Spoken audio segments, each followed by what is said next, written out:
Et cet invité, c'est Pierre-Henri. Bonsoir Pierre-Henri. Bonsoir. Vous êtes le directeur général de l'association France Terre d'Asile. Alors, c'est une association qui se bat depuis 46 ans, depuis 1970, pour préserver ce que vous appelez l'une des plus anciennes traditions françaises, accueillir ceux qu'on appelle des réfugiés ou des apatrides, et aussi ceux qui ne bénéficient pas de ce statut légal.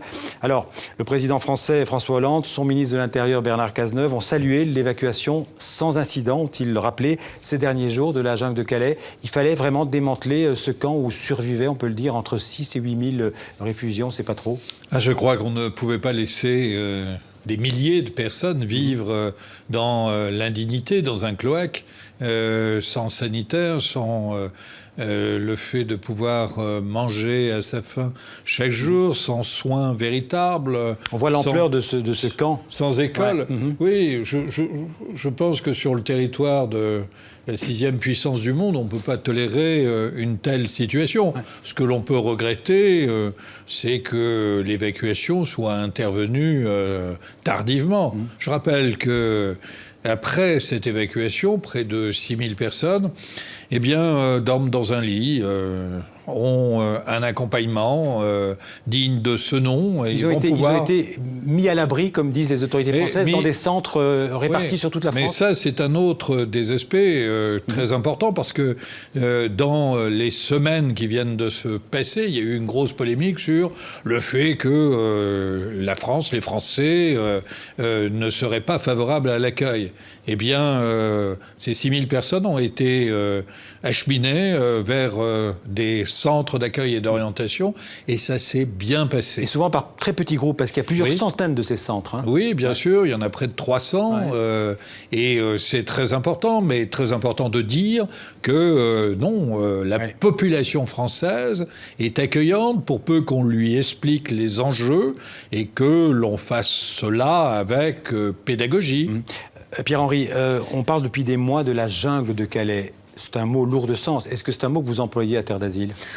Oui, ça m'est arrivé de l'employer. Je parle plus volontiers du bidonville calaisien et du trottoir parisien, où ne doivent pas séjourner les migrants et les réfugiés. De ce point de vue, lorsque le président de la République dit « plus aucun camp », dans notre pays, je ne peux qu'approuver. Et j'aurais aimé qu'ils le disent il y a 3 ans, mais peu importe.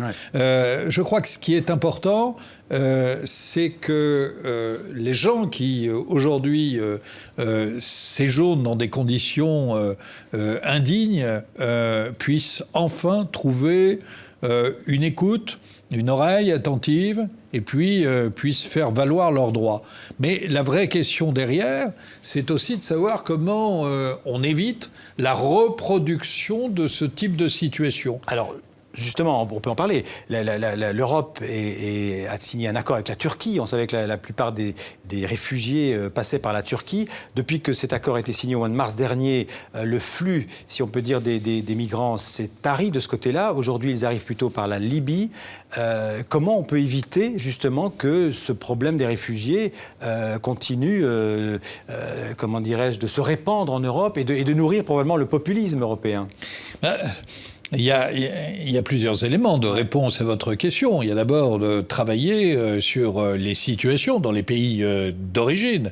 Éviter éventuellement de provoquer le chaos, comme on l'a fait par une intervention inappropriée en Libye en 2011. Travailler avec les pays de transit. Parce que aujourd'hui, vous savez, la plupart des réfugiés, ils ne viennent pas en Europe. Ils sont dans les pays limitrophes aux zones de conflit. Regardez le conflit syrien, où se trouvent les personnes. Évidemment, au Liban, en Jordanie et en Turquie. Par centaines de milliers ou par millions, par millions. La Turquie, c'est un peu plus de 3 millions de réfugiés. Alors oui, vous avez raison de le rappeler. L'Union européenne a signé un accord avec la Turquie qui a été fort critiqué à juste titre. et qui a fermé la route migratoire. Ce qui montrait bien d'ailleurs que M. Erdogan contrôlait assez bien le robinet, si on peut dire. Oui, le robinet, ce qui pose un vrai souci, parce qu'il y a une espèce de troc. Vous gardez les réfugiés et puis vous nous donnez, on vous donne peut-être des visas et de l'argent. Tout ça n'est pas très respectable. Mais je crois aussi qu'il faut que l'Europe s'incarne ses frontières. Ce qui frappait pendant la crise, et ce qui frappe encore aujourd'hui en Italie, c'est que l'Europe, elle n'est pas là, elle n'est pas incarnée. Et je pense qu'il faut qu'il y ait des structures d'accueil aux frontières et surtout ne pas laisser les pays de premier accueil seuls. Alors, parce que c'est eux qui assument les premières arrivées. L'Italie, la Grèce. Alors on a assez facilement fustigé ces pays, disons, mais ils ne font pas leur travail. On ne les a pas beaucoup aidés non plus. On ne les a pas aidés et la solidarité n'est pas au menu européen. Donc il faut vraiment changer de braquet aujourd'hui. L'Europe a annoncé il y a quelques jours la création de garde-frontières européens, d'un corps de garde-frontières qui remplace ce qu'on appelait Frontex avant. Vous trouvez ça utile, c'est bien ? Mais ça peut être utile, un corps de garde-frontières, pourquoi pas ? Mais on ne peut pas incarner l'Europe par la seule figure du douanier. Il faut aussi qu'il y ait autre chose, une autre initiative. Et par exemple, moi j'appelle à la création d'une agence de protection qui pourrait permettre aux jeunes Européens, d'ailleurs pas simplement sur les situations liées aux réfugiés, mais sur toutes les situations de crise, eh bien de se déplacer en Europe et d'intervenir en termes de protection, en termes de secours, etc. C'est comme ça aussi que l'idée européenne peut se forger. Puis ensuite, la solidarité. Personne, aucun pays européen ne s'en sortira seul. Et la solidarité, c'est vrai entre les pays européens, mais c'est vrai aussi à l'intérieur de chaque pays. Et on voit bien que c'est cette question-là qui est au centre de toutes les attentions et de toutes les difficultés. Et qui nourrit aussi, comme je le disais tout à l'heure, tous les populismes. Eh bien oui, tout ça est terriblement instrumentalisé. Pendant plusieurs mois, on a vu des élus, des présidents de région, une formation d'extrême droite attiser les peurs. Même là où, dans des villages, on n'avait jamais vu un réfugié. Mais là où je suis rassuré, c'est encore une fois quand il y a une volonté des pouvoirs publics d'explication, de moyens. Eh bien, ça se passe bien avec la population. On voit des images de bateaux qui recueillent des réfugiés en Méditerranée. Il faut rappeler qu'il y a déjà eu 3800 morts depuis le début de l'année. Plus en 2016 que pour toute l'année 2015. La Méditerranée est un cimetière à ciel ouvert, oui. Et tant que nous n'aurons pas réglé la question libyenne, ça continuera. Et de ce point de vue, il faut saluer l'action d'un certain nombre d'associations qui, avec des moyens privés... Comme Aquarius, on vient de voir le bateau d'Aquarius. Absolument, vont à la rencontre des migrants et ont contribué à sauver de très nombreuses vies. Vous parliez de solidarité européenne, on peut parler un instant de la Grande-Bretagne. Il y a toute une polémique en ce moment entre la France et la Grande-Bretagne. Les Grands-Bretons, j'allais dire. Les Britanniques disent aux Français « Occupez-vous des jeunes qui sont sur votre territoire ». Les Français disent « C'est plutôt à vous de vous en occuper ». Quelle est votre analyse, votre position par rapport à ça ? Écoutez, je pense que la Grande-Bretagne n'a pas fait sa part de travail et depuis longtemps à Calais. Il y a à Calais un certain nombre de jeunes gens mineurs qui ont de la famille en Grande-Bretagne. Depuis le début du démantèlement, 333 jeunes sont passés rejoindre les leurs en toute sécurité de l'autre côté du Channel. C'est bien, mais c'est très peu.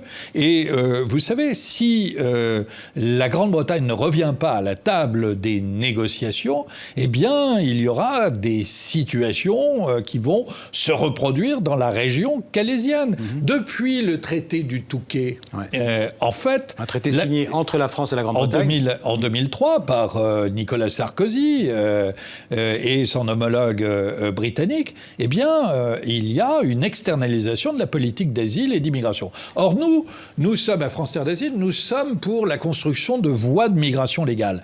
Pour les jeunes gens, mineurs, qui ont de la famille de l'autre côté, mais pas seulement. Également pour des personnes qui peuvent demander l'asile en Grande-Bretagne parce que, tout simplement, ils en parlent la langue et que là, il y a des liens historiques et que, manifestement, c'est à la Grande-Bretagne d'examiner ces demandes. Immigration légale entre la France et la Grande-Bretagne, entre ceux qui sont déjà en France et qui voudraient aller en Grande-Bretagne, c'est ça, si je bien compris. Mais oui, mais pas simplement de la France vers la Grande-Bretagne. Je crois que l'enjeu de la construction de voies de migration légale, elle est posée dans toute l'Europe. Quand vous êtes en Grèce, il n'y a... Et quand je regardais, quand j'étais par exemple à Lesbos, un certain nombre de jeunes gens arrivaient. Et je me disais, mais dans 3 semaines, dans un mois, je vais les retrouver à Calais. Mais il n'y a tout de même pas de fatalité à ce que ces jeunes gens risquent leur peau à travers toute l'Europe. Et puis en Grèce, les passeurs... D'autant que c'est pas réglé, il y en a toujours dans les camps en Grèce. Oui, et les réseaux de traite d'êtres humains. Et en Grèce, aujourd'hui, vous avez un certain nombre de réfugiés qui sont bloqués. En somme, cette question des réfugiés, elle pose véritablement, elle repose la question des valeurs sur lesquelles s'est construite l'Europe.